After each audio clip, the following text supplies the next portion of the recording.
Want to work with the team with the strongest track record. Call Local Mart today. If you have a child in your life, perhaps it's your child, perhaps a grandchild, who is struggling a little bit with some speech issues, when they're little tiny, it's cute, but as they begin to get older, you can worry, what if this pattern doesn't change? And where do you turn to get the help you're looking for? Well, this morning you turn to us here on 3+U, because we're very happy to have Ginger Vetrano, who is a speech pathologist, nationally certified, with a newly opened practice out in the Ooltewah area on the show. Good to see you. Thank you. So I was that parent, that's why I said it. When my children were growing up, I loved the little, the speech you only get when they're 2 and 3. Right. The cute little Yes. things. But there does come a point where you begin to worry as a parent if that's not going away. Absolutely. You want your child to be on target developmentally, and if they're using sounds that are not appropriate, then you notice that they sound more immature than their typical peers. So if it's okay, I'm going to bring in a little bit of a family story that you shared with me, because people often wonder what causes a person to go into their practice.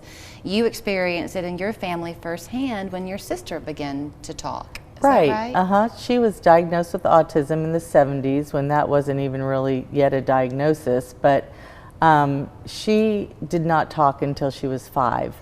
And it made such a huge impact once she went to a speech pathologist and started talking. Our whole family, it was just so positive for everyone. And in that moment, I knew that that's what I wanted to do, to help people when I grew up. So within your practice, now that you are all grown up and certified, do you help children with all different types of speech differences? And what's the right word to use? So I help in a lot of areas developmentally, like speech articulation, kids who have trouble learning how to read, write, and spell. And there's such a correlation between children who have these articulation disorders at a young age, and if they don't get the early intervention they need, then they have a lot of trouble in the area of literacy. You can imagine if you can't hear the sound correctly, you can't pronounce the sound correctly, then it's going to be hard to know that an A, the letter A makes A, or K makes K. Mm-hmm. So I do a lot of work with language and learning differences. I love to work with children who have autism. Mm-hmm. I can work with that population as well. I have students who have stuttering issues or fluency issues. And what do you mean by a fluency issue? Like a stutter, like if a child has limited fluency, where they repeat sounds or they repeat words when they're trying to communicate. Is that sometimes, not always, but is that sometimes the result of, like, your brain is kind of going faster than your words can keep up? Well, it is a neurological problem, that's for sure, and it can be trauma-induced or it can be developmental. It's very hereditary. Mm-hmm. We see it a lot more in boys than girls. So yes, I think, does that answer your question? Yeah, it does answer my question, and I'm glad that you brought up the neurological part, because when she sat down, I said, oh, look at your shoes. She has these fun shoes on. And you said you love to have something just kind of fun for your kids to enjoy. Yes. And I say that because the tone you're setting in your practice is critical, right? Right.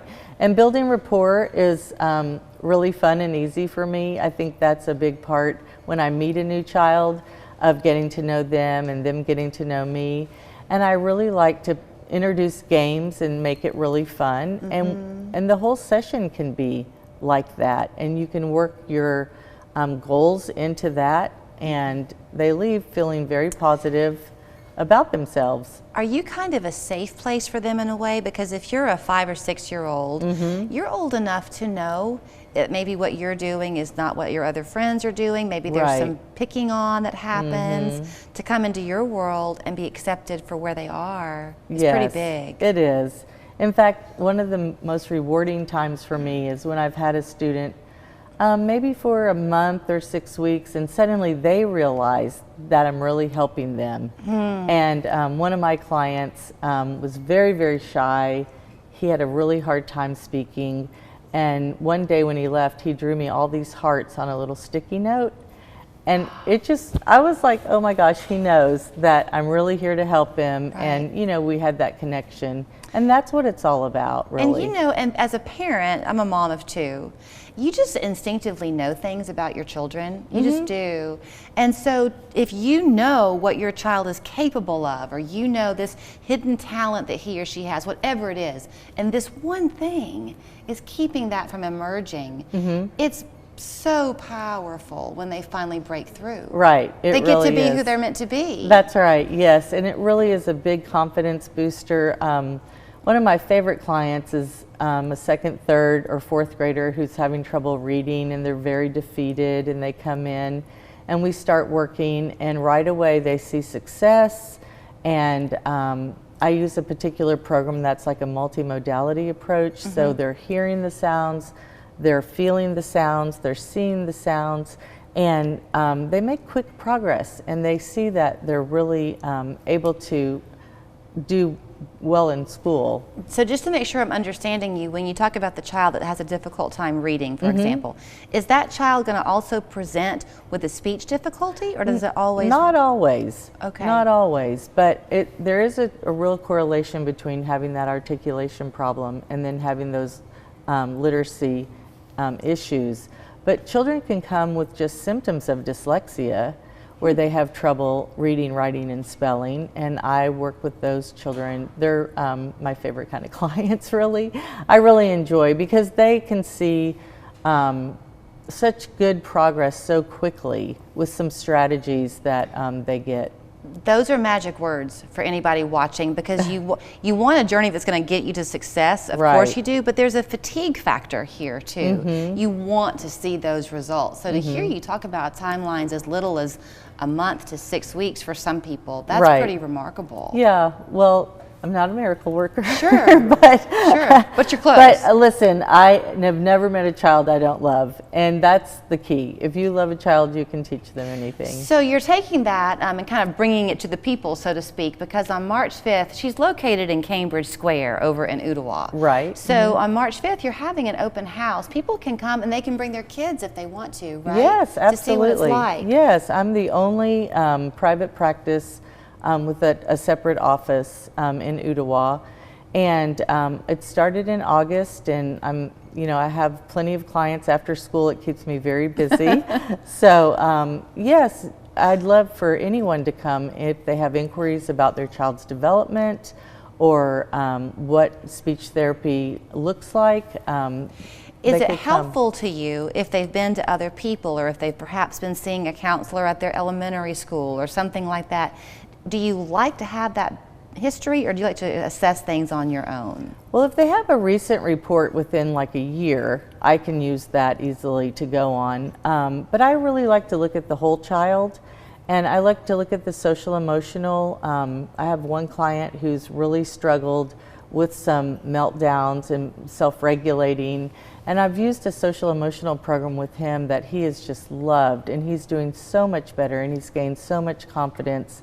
So I really feel like I like to do my own evaluations, unless it's something very cut and dried that they're like, this came from another place, and I can easily use that. And to go on. with the kid side of it, that is what you focus on. But if somebody's watching and they have a teenager, is that too late? No, not at all.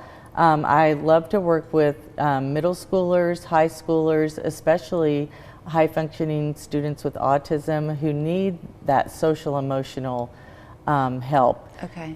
Children with Asperger's, which we really don't use that term anymore, but on the high end of the autism spectrum, they often are very inflexible thinkers. And so teaching them how to be more flexible, how to take perspective, how to think about other people are thinking about them.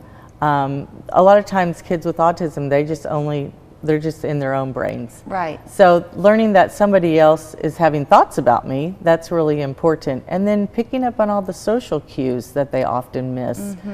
Those are fun students for me as well. It's the fact that you can have that conversation and say that those are fun students yes. shows the heart that you have for what you do. Julie. So you can find her at Scenic City Speech.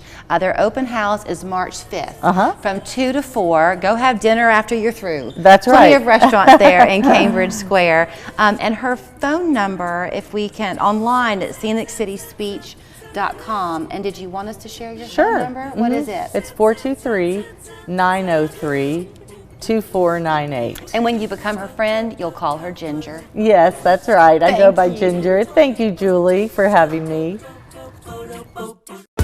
When something's just right, it's more than just a good fit. It's what fits our lives. And when you find it, you'll know. Badcock Home